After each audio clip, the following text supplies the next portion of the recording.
ओम शांति। हमें योग बल से कर्म भोग पर विजय प्राप्त करनी है। कर्म भोग माना शारीरिक बीमारियां या मानसिक बीमारियां। हम सब जानते हैं जो कुछ किसी के भी साथ हो रहा है उसके जिम्मेदार वो स्वयं हैं।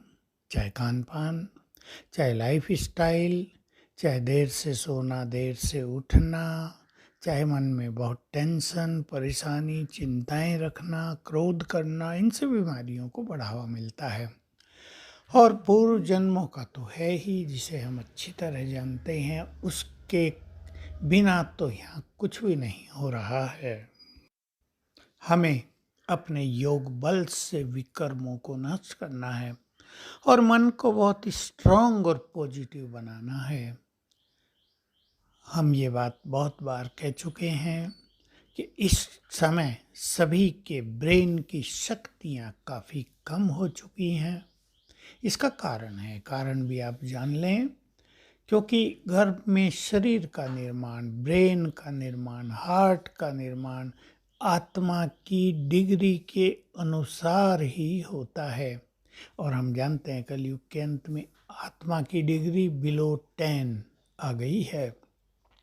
तो आत्मा भी निर्बल और उसका ब्रेन भी निर्बल है। दूसरा, उस पर प्रेशर बहुत ज़्यादा है। चारों ओर बच्चों को आप देखो, पढ़ाई, फिर ट्यूशन, कोचिंग, फिर इतने नंबर लाने हैं, फिर ये कंपटीशन देना है, नीट देना है, गेट का देना है।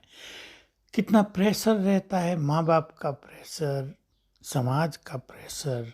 तो ब्रेन कमज़ोर होने के कारण उस प्रेशर को एकोमोडेट नहीं कर पाता है। इसलिए मानसिक रूप से मनुष्य को काफ़ी सहन करना पड़ता है, भारी पड़ता है ब्रेन पर।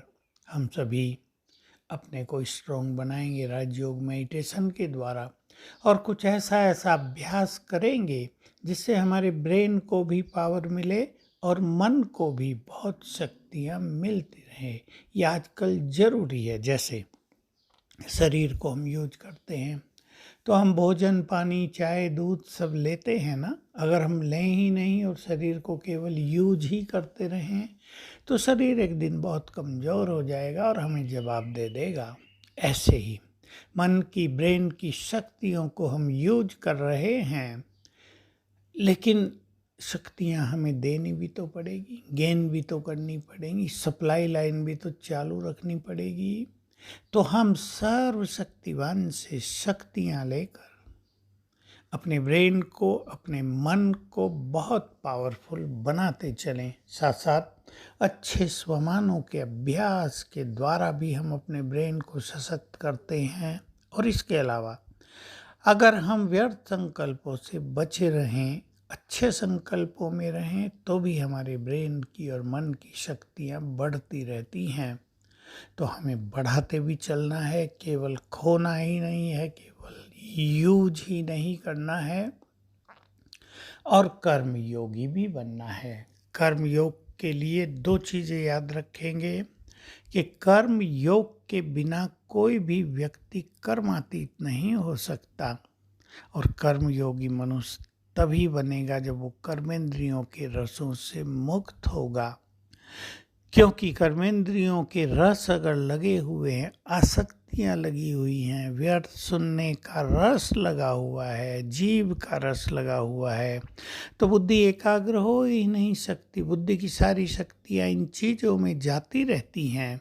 और यदि हम फिर बुद्धि योग को सर्वशक्तिवान से लगाना चाहें तो वो नितांत कठिन हो जाता है, क्योंकि पहले ही ब्रेन और मन काफ़ी कमज़ोर हैं। आइए हम सभी कर्म योगी बने।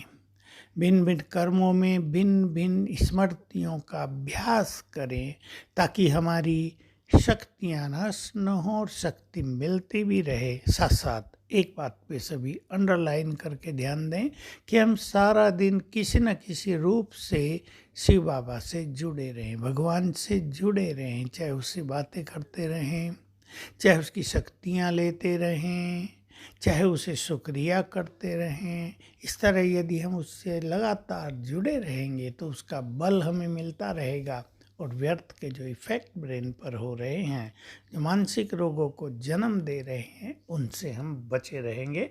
ओम शांति।